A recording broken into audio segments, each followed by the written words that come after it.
So we actually do have time for questions. So if you have a question, stand up.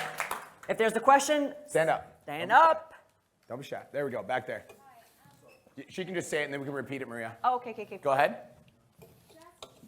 How do you call those people out on their appearance and they keep saying they're 90% fat and 100% fat when you're going through their food log, but the scale is fluctuating or not moving? How do you call them out? So the question is, how do you call clients out on their adherence?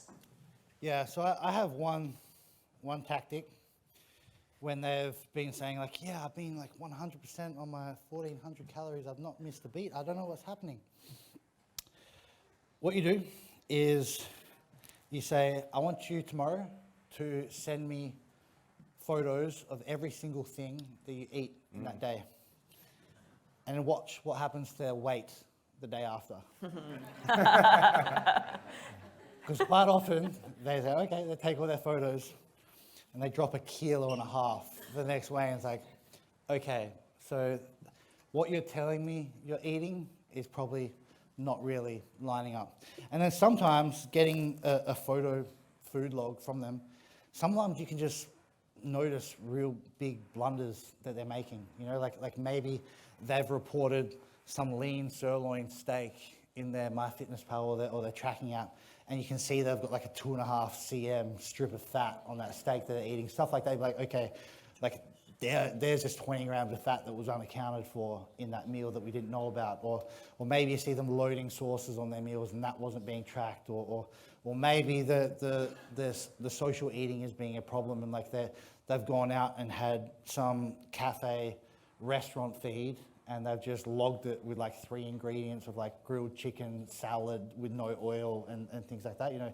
little things like that you can notice. So the photo log is a pretty good tactic for me. Awesome. We have a question from Martina, who is tuning in virtually. How would you navigate dieting for a dieter that does not follow a routine?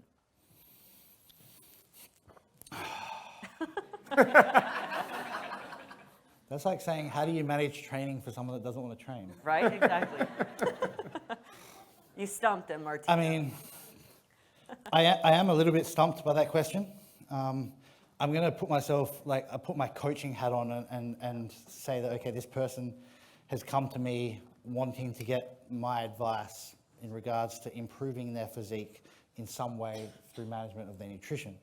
If they come to me and they're like, yeah, I want you to help me improve my physique or my performance in some way, but, no structure in my diet. I'd be like, well, okay, if I was a maths teacher and you came to me and said, I want to ace my next exam, but, I'm not doing any homework, make it happen, I'd be like, fuck off, you know, like,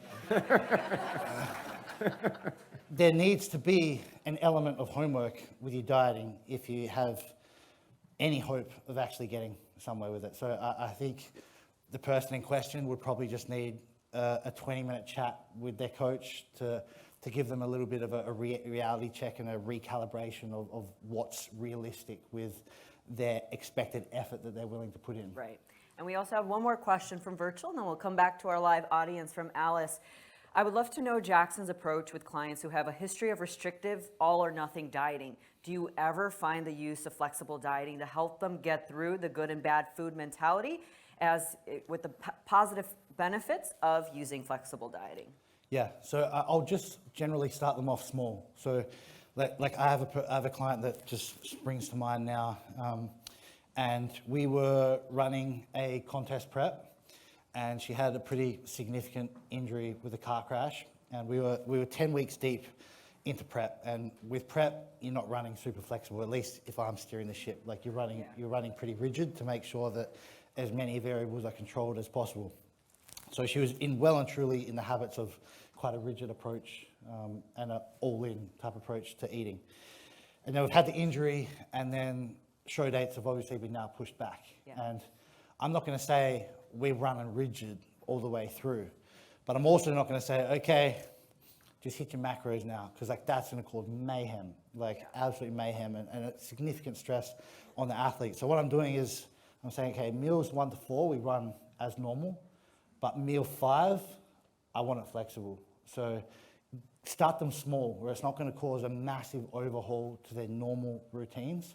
And then it's a little bit more digestible and receptive. And then once they start building confidence with that, then you can maybe say, okay, breakfast and dinner, I want to be flexible, or there's a stepwise fashion that I would go with. Awesome. Hopefully, Alice, that answers your question. So if you're in the audience and you have a question for Jackson, go ahead and stand up. If you get a client that's adamant that they're going to be on a specific diet that they don't actually need to be on, like they want to be dairy-free for no specific reason, or they want to be keto, will you work with that to start with? Just for the virtual, if you get a client that's requesting a specific diet that they don't need to be on, like keto or dairy-free, would you work with that person on that? I mean, I'm pretty harsh, but I'd battle them a bit at the start in the front end.